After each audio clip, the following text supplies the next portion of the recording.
Good morning, YouTube. All right, fun stuff today. Gonna pull out that tired old 258 and get it up on the stand and have a good look at it. I highly doubt that thing has ever been rebuilt, but you never know until you get it apart. It is, 37 years old, so anything could be. It might not even be the original engine for the machine. You never know. Clutch was new. My dad put a performance clutch in that thing a year or two before he stopped driving it. So it's been in there for a decade plus, but it hasn't been moved. Borg Warner T5, decent transmission. They're not great, but it hasn't shown any problems. It shifts all well and fine, so I ain't gonna mess with it. Good enough for what I'm doing. Dana 300 transfer case. They're a really solid unit. This one unfortunately has the long tail stock right there, which are, I guess, prone to breaking under a lot of load if you're rock crawling and stuff. I'm not rock crawling this thing. This thing will drive around the farm. It's probably the most four-wheeling I'm going to get out of it. It's for taking the kids to hockey games in the winter. You know what I mean? Who knows? Maybe I'll go a little bit off-road, but not that much. I don't like having to dig. Done too much of that already. The differentials, just while I'm on the subject, that's an AMC 20 in the back. Kind of a weak differential. The differential actually is fine. It's the axles that are the problem. This has the two-piece on it. Right there, you can see them. And I guess it's a 29 spline. I could be wrong on that. Don't quote me. On the back. So the axle tube itself comes out, goes into a hub on the back, and that has a tendency to strip. They're okay. I don't think this thing has been rock crawled or anything too hard, but after 37 years, if they ain't broke now, why fix it? On the front, we got the Dana 30, which is a good front axle. The back one does have the track lock, so that's your Jeep version of the Posi track, or Chrysler version, I believe it was. They're probably worn all to hell, so I'll have a look at it when I do get around to pulling that off, just to see for the time. And since it's off, I probably should just go ahead and put a clutches in it. Not that it's that big a deal. Like I said, I'm mostly going to hockey games and stuff, but we get a lot of snow up here, so you never know.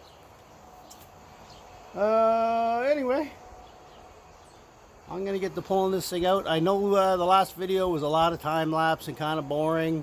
I didn't figure you needed to see me grinding out a bunch of rusty bolts and drilling things out, so I just time-lapsed the whole thing.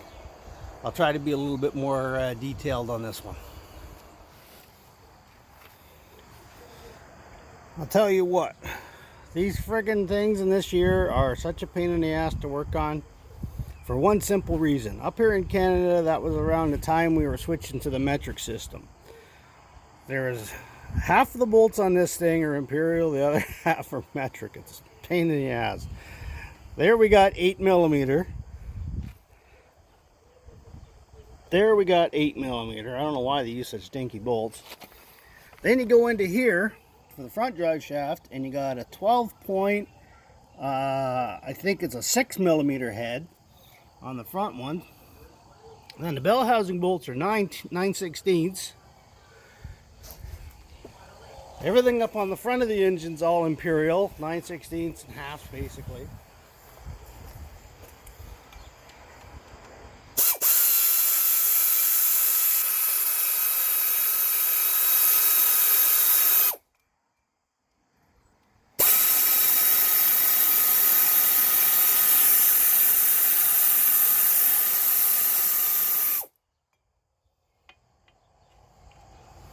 Now there's an important step.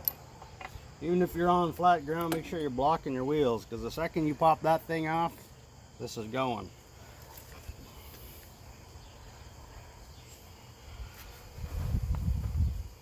That's if your wheels aren't blocked. Mine aren't. Now, I haven't looked at these yet, but if you are planning on saving them, you want to put some tape over the caps. Otherwise, the caps will fall off, the needle bearings will roll everywhere. You lose even one needle bearing, off to the parts store you go. That's all you need. Now if you bang it off of something, you don't lose your universal joint caps.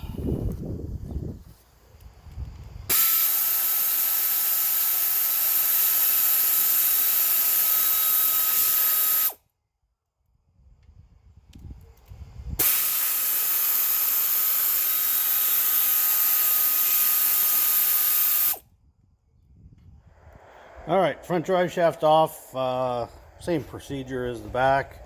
The only difference is on the fronts, they got these 12-point freaking bolts.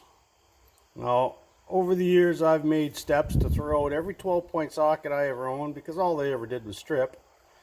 And I'd like to meet the genius that decided that it was a good idea to put a 12-point head on a universal joint bracket that sits on the front of a Jeep, or any vehicle for that matter. Like, I don't care if it's a year old, you'd be a damn fool to put a 12-point bolt on there, let alone a 37-year-old vehicle. They're so bloody rusted, and there's not really any points left on them.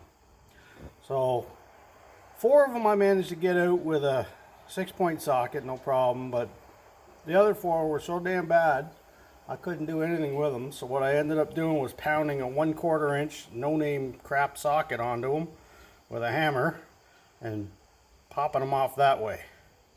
Socket's pretty much hooped now, but who gives a crap? It's a no-name jobby anyways. Can't get vice grips on them or anything like that because of where they are, so that was short of trying to weld something on, but again, it's such a weird tight spot, you can't do much. You can't exactly weld a nut on the end of it, and that was the easiest solution. So anyway, that's how I got those off. I know, shocking surprise, right? Broken exhaust manifold stud. That one was already bent all to hell. I figured I was going to break them both, but oh well, I kind of was expecting I'd have to drill those out at the very least.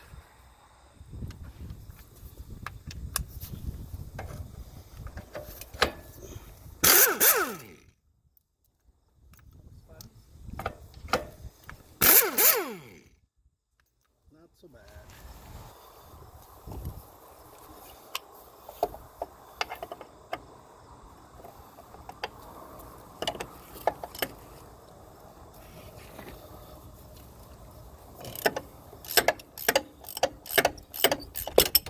Ow. Alright, I didn't need those knuckles anyways.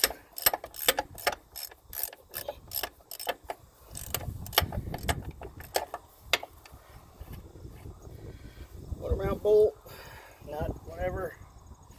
One on the other side.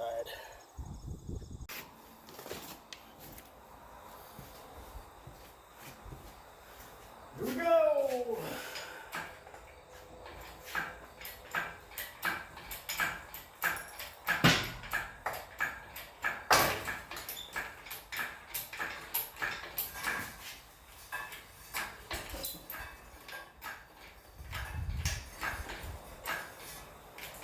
Hey, my makeshift straps in the back work.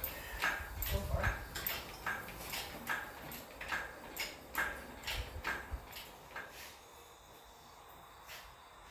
Nothing, right on. I actually got everything off without having to cut a wire.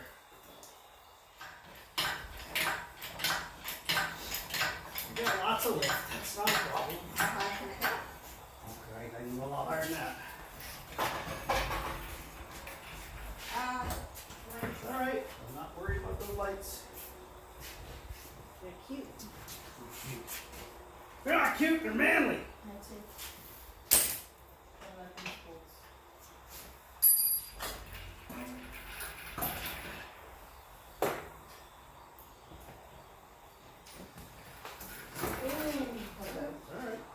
relax. Okay, here we go. Alright. You okay? Yeah, That's brutal. just heavy. Yeah, no shit.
Clutch is almost brand new in this thing.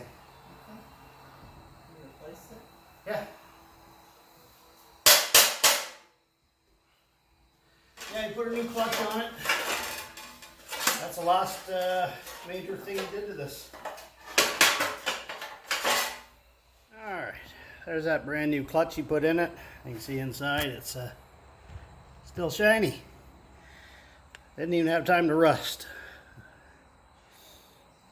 I don't think he put maybe more than a couple of trips to work on it before he decided to park it and do some other things, and picked up a Dodge Ram, and then he drove that. That was my brother's old Ram.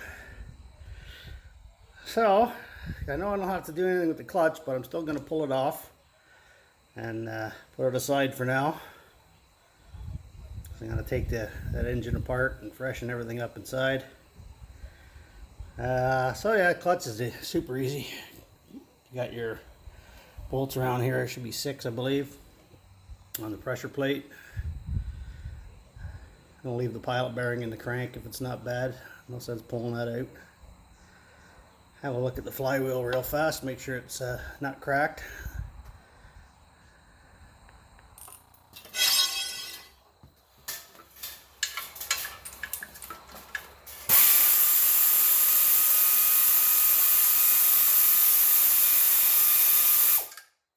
Oh, I forgot to press record. Anyways, got the clutch and flywheel out. Like I said, it's pretty much brand new. Oh, I started to put the motor on the stand and realized I don't have the right bolts for the bottom. They're 7/16 National Course thread, and you need about 5-inch long ones. Tops are 3/8. They weren't no problem, but I didn't have anything that would bloody well work, so gotta go over to the tool and die store there and get me some bolts. I shall return.